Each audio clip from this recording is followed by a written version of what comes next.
ನಾವಿಲ್ಲಿ ಮರ್ಕೆರಕ್ಕೆ ಹೋಗಿ ಆ ತಾಯಿ ಉದ್ಭವ ಸ್ಥಾನದಲ್ಲಿ ಪೂಜೆ ಮಾಡ್ತೇವೆ, ಬೇಡ್ಕೊಳ್ತೇವೆ. ಆದರೆ ಇಲ್ಲಿ ನಮ್ಮ ನೀರಲ್ಲಿ ಹರಿದೋಗುವಾಗ ಅದನ್ನೆಲ್ಲ ಕಬಳಿಸ್ಕೊಂಡ್ರವರು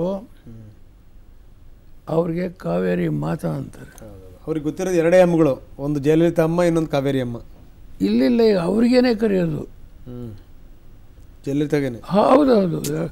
ಹೆಂಡು ಪತ್ರಿಕೆಯಲ್ಲಿ ದೊಡ್ಡ ಅಡ್ವರ್ಟೈಸ್ಮೆಂಟ್ ಹಾಕಿದ್ದಾರೆ. ಹಬ್ಬ ಹಾಂ, ಅದೇ ಥರ ಹಾಕಿದ್ದಾರೆ. ನಮಗೇನು ಸಂಕಟ ಇಲ್ಲಪ್ಪ, ಅವ್ರಿಗೆ ಯಾವ ಬಿರುದು ಬೇಕಾದ್ರೂ ಕೊಟ್ಬಿಡಲಿ. ಅವ್ರು ಹೇಳಿದರು, ನನ್ನ ಹುಟ್ಟುಹಬ್ಬದ ಗಿಫ್ಟ್ ಅಂತ ಹೇಳಿದರು. ಹೌದು, ಸಂಕಟ ಇಲ್ಲ ನನಗೆ. ದೇವೇಗೌಡರಿಗೆ ಯಾವುದು ಬಿರುದು ಬರಲಿಲ್ಲ, ನಮಗೆ ಡಾಕ್ಟ್ರೇಟ್ ಬರಲಿಲ್ಲ. ನಾನು ಅದೆಲ್ಲ ಈ ವಯಸ್ಸಿನಲ್ಲಿ ಹಿಡ್ಕೊಂಡು ನಾನೇನು ಮಾಡಬೇಕು? ಯಾವಾಗಲೂ ಹೋರಾಟದಲ್ಲಿ ಸ್ಥಾನ ಇದ್ದರೆ ಹೋರಾಟ ಮಾಡೋದು, ಇಲ್ಲದೇ ಇದ್ದರೆ ಮನೇಲಿ ಮಲ್ಕೊಳ್ಳೋದು. ಆ ಕೆಲಸ ಇಲ್ಲ ನಂದು.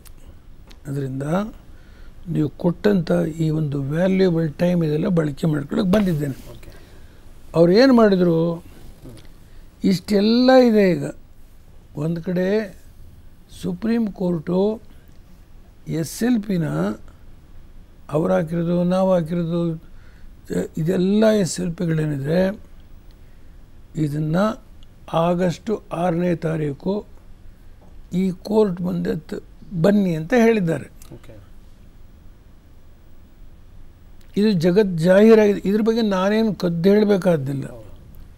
ಹೀಗಿರ್ತಕ್ಕಂಥ ಸಮಯದಲ್ಲಿ ಅದಷ್ಟೇ ಅಲ್ಲ, ತಮಿಳ್ನಾಡಿನ 5-3 ಅಪ್ಲಿಕೇಶನ್ನು ಈ ಒಡೆದು ಹೋಗಿ ಬೀದಿ ಜಗಳ, ಹಾದಿ ಜಗಳ ಆಗುತ್ತಲ್ಲ, ಆ ಮಟ್ಟಕ್ಕೆ ಇಲ್ಲಿ ಜಗಳ ಆಗಿದೆ. ಗೌರವಾನ್ವಿತ ನ್ಯಾಯಾಧೀಶರುಗಳು ವ್ಯಕ್ತಿಗತವಾಗಿ ನಿಂದನೆ ಮಾಡಲ್ಲ, ಅವರ ಪ್ರಾಮಾಣಿಕತೆ ಪ್ರಶ್ನೆ ಮಾಡೋದಿಲ್ಲ ನಾನು. ಆದರೆ ಅವರ ಜಗಳ ಮುಗಿಲು ಮುಟ್ಟಿರ್ತದೆ. ಹಲವಾರು ಸನ್ನಿವೇಶದಲ್ಲಿ ಚೇರ್ಮನ್ರು ಒಂದು ರೀತಿ ಆರ್ಡರ್ ಮಾಡ್ತಾರೆ. ಹಲವಾರು ಸನ್ನಿವೇಶ, ಒಂದು ನಾವು ಯಾವುದೋ ಒಂದು ಗಾಂಧಿ ಸಾಹಿತ್ಯ ಸಮಿತಿಯವರು ಹಾಕಿರೋದ್ರಲ್ಲಿ ಎರಡರ ಬಗ್ಗೆ ಅವತ್ತಿನ ಆ ಸುಪ್ರೀಂ ಕೋರ್ಟ್ನ ಮುಖ್ಯಸ್ಥರು, ನಿವೃತ್ತ ನ್ಯಾಯಾಧೀಶರು, ಈಗ ರುಮಾಪಾಲ್ ಅವರು ಹೆಣ್ಮಗಳು, ಅವ್ರಿಗೆ ಅರ್ಥ ಹೋಯಿತು ಇದು ಗೌರವ ತರುವಂಥ ನಡವಳಿಕೆ ಅಲ್ಲ ಅಂತ ಹೇಳಿದರು.